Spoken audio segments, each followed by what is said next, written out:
نور فطرت کی تکمیل حصہ دوم۔ ان کا ہی بیان ہے کہ ایک دفعہ میں نے حضرت کا جوتا سیدھا کر دیا تو آپ نے میرا جوتا اٹھا کر سر پر رکھ لیا اور فرمایا کہ توبہ کرو، آئندہ میرے جوتے کو ہاتھ نہ لگاؤ گے۔ میں نے عرض کی حضرت اگر اس ادب کا یہی صلہ ملنا ہے تو میں اس سے باز آیا۔ یہ تھے صاحب شیخ العرب العجم حضرت مولانا حسین احمد مدنی رحمۃ اللہ علیہ، مگر ہستی فنا ہے۔ میری ان کے متعلق یہ رائے ہے کہ اس وقت ان کی ہند و پاکستان میں نظیر نہیں۔ شاید یہ کہنا مبالغہ نہ ہوا کہ ساری دنیا کے مسلمانوں میں ان کا کوئی ہم پلہ نہیں۔ عالم شکوک و شبہات دور کر عالم شکوک و شبہات دور کر دے گا، مگر عمل کا رنگ نہیں چڑھتا جب تک کامل کی صحبت نہ ہو۔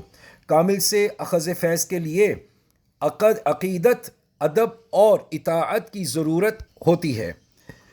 عقیدت، ادب اور اطاعت نہ ہو تو کامل کی صحبت بھی کچھ فائدہ نہیں دیتی۔ علماء کرام اور صوفیہ اعظام کا سلسلہ قرآن کی حفاظت کے لیے ہے۔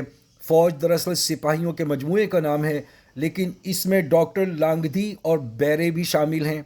حضور صلی اللہ علیہ وسلم کا ارشاد ہے، حدیث کا مفہوم زید بن خالد رضی اللہ تعالیٰ عنہ سے روایت ہے کہ تحقیق رسول اللہ صلی اللہ علیہ وسلم نے فرمایا، جس شخص نے کسی جہاد کرنے والے کا سامان درست کر دیا اس نے گویا جہاد کیا، اور جو شخص جہاد کرنے والے کے اہل و عیال کا خدمت گزار بنا اس نے بھی گویا جہاد کیا۔ دوسرا ارشاد نبوی یہ ہے جس کا ترجمہ عقبہ بن عامر رضی اللہ تعالیٰ عنہ فرماتے ہیں کہ میں نے رسول اللہ صلی اللہ علیہ وسلم کو یہ فرماتے سنا کہ خداوند ایک تیر سے 3 آدمیوں کو جنت میں داخل کرتا ہے۔ ایک تو تیر بنانے والے کو جو ثواب کی نیت سے بنائے، دوسرا تیر چلانے والے کو، تیسرا تیر دینے والے کو۔ قرآن مجید کی حفاظت دراصل علماء کرام اور صوفیہ اعظام کا کام ہے، لیکن ان میں ارشادات نبوی صلی اللہ علیہ وسلم کے ماتحت اس کام میں ہر ایک حصے دار بن سکتا ہے۔ اس لیے میں آپ سے کہا کرتا ہوں کہ جو عالم یہاں قرآن مجید پڑھنے آتے ہیں، اگر آپ ان کی خوراک کے لیے انجمن کے خزانے میں کچھ دے دیں گے تو وہ آپ کی کمائی سے دال روٹی کھا جائیں گے۔ جب تک وہ اشاعت قرآن کرتے رہیں گے، شہنشاہ حقیقی کے خزانے میں آپ کا حصہ بھی ہو جائے گا۔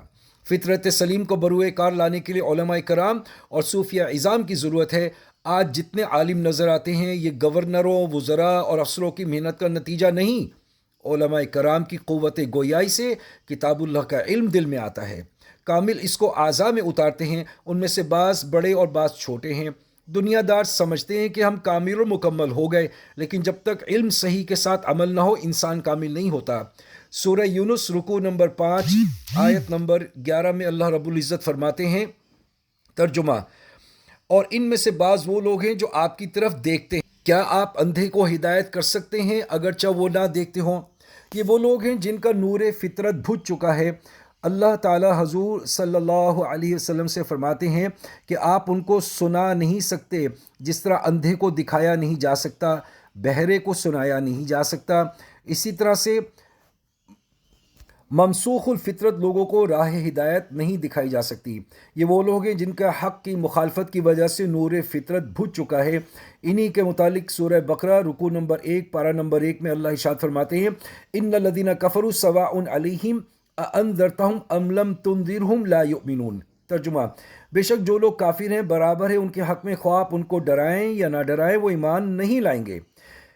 میری ساری تقریر کا حاصل یہ ہے کہ اگر فطرت سلیمہ موجود ہو اور اس کو باہر کے منبع ہدایت سے رہنمائی ہے تو فائدہ ہوتا ہے، ورنہ فطرت سلیمہ بھی بیکار ہوتی ہے۔ جو حضرات منبع ہدایت ہیں ان کی صحبت کے بغیر دین حاصل نہیں ہوتا۔ اللہ تعالیٰ مجھے اور آپ کو ان کی صحبت سے استفادہ کرنے کی توفیق عطا فرمائے اور وہ مسخ ہونے سے بچ جائے۔